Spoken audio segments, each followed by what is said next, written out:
Too many in our country are becoming comfortable with the word socialism.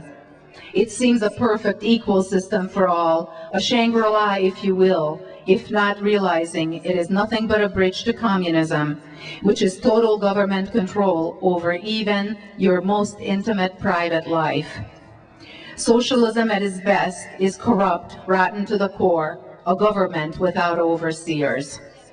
The idea of socialism is not new in the United States, but it is not openly identified as such in the places that it exists. If you live nearby, drove through, or perhaps live in the projects, you have seen and experienced socialism in America. Government housing, government health care, government schools, government food stamps, and what you see is how it is, how good it gets when the government decides what is good for the people, takes the power out of the hands of the people, and they spread the wealth.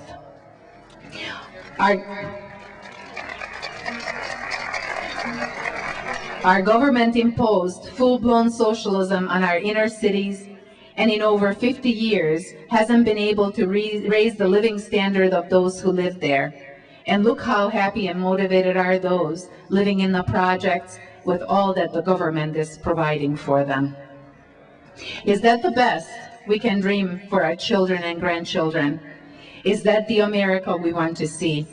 I certainly hope not, but that is exactly the government, what the government means when they tell you they want to spread the wealth.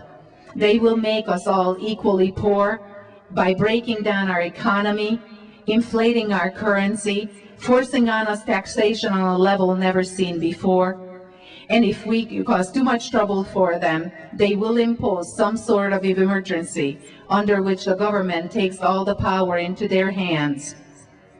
That is full-blown communism. Not in America, you say. Look around and see how much we have lost in just the last year. We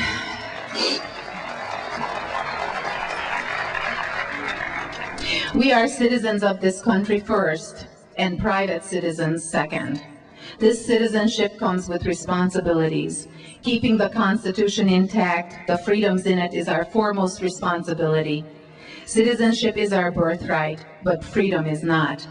We have to be diligent in making sure it is not snatched from us in the midst of indifference, ignorance, or under the assumption that it is being properly looked after by the representatives in Washington. Our greatest enemies are not always those on the outside of our borders. Sometimes, as today, they walk among us, pretend to serve and represent us.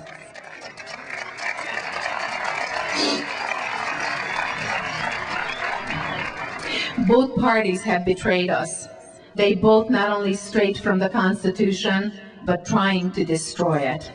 We, the people, have sat in indifference too long, allowed our children to be indoctrinated in the schools, making them believe that their ancestors were terrible people committing terrible acts, placing doubt into young minds, questioning their parents' intent rather than the government's.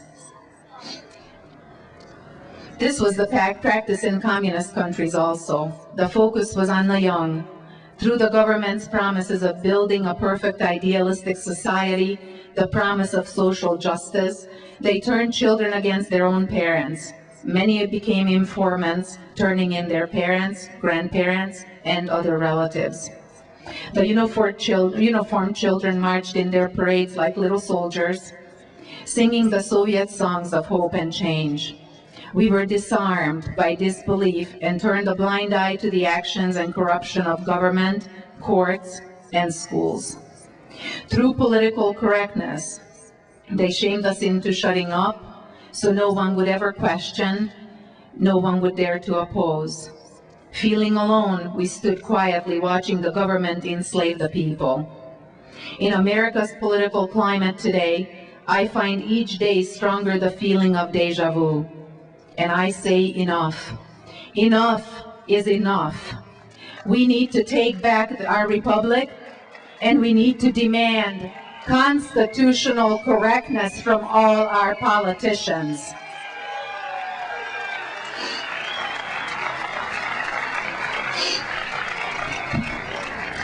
We are the mothers and the fathers of this great land. As we would with our children in danger, we viciously, with our blood if needs to be, have to protect the soil we stand on from those who are limiting our rights and carelessly selling our country to foreigners.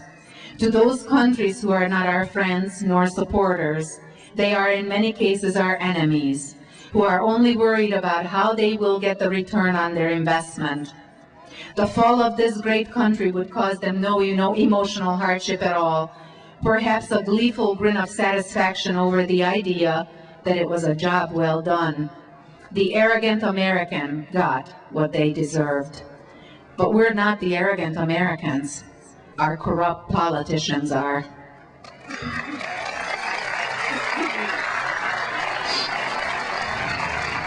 The most precious thing we have is our country. Without it, we have no home. Our founders swore to protect it from enemies outside our borders and from the enemies within. Times may have changed, but human nature has not. Money and power is still a lure for man of weak convictions.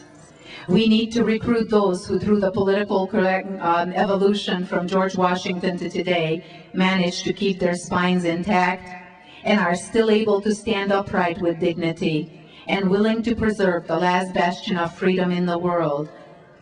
We need to judge all politicians guilty until they prove to us they are patriots.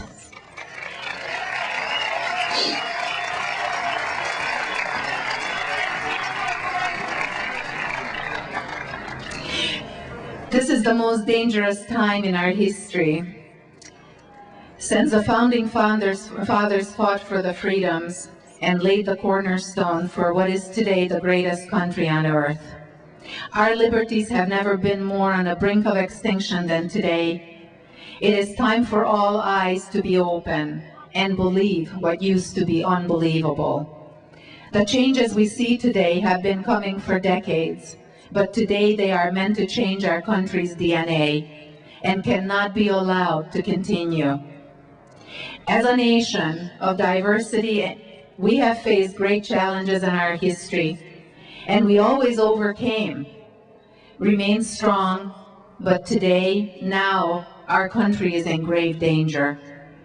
It is time we take the loss of our freedoms and the corruption in our government and courts seriously, and finally stand together as the Americans we are, all citizens, all races, all nationalities united under the one flag of the United States of America, for the most important single cause of our lives, our freedom.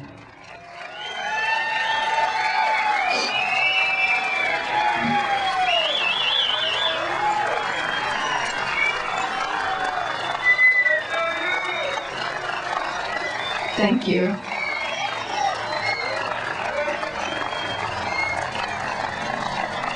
We have to do this.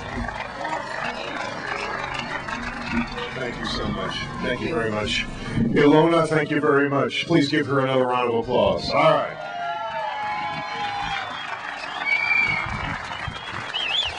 We have one more speaker, one more quick speaker for you, and then we will close. I realize we're running a little late. But thank you. God bless you for hanging around. And again, thank you, Copy 2 Rental, for the lights. We appreciate it. I want to bring up our final speaker here. He is a gentleman who was running for Attorney General and, quite frankly, got screwed by our Secretary of the State down in Columbus, and has now joined us at a couple of tea parties. I had a chance to hear him speak on Sunday, and he's with us tonight to kind of wrap things up. Would you please welcome to the stage our final speaker, Mr. Steve Christopher. Steve? Screwed, I said. Well, we are running late, so Amy told me I had to keep it down to an hour.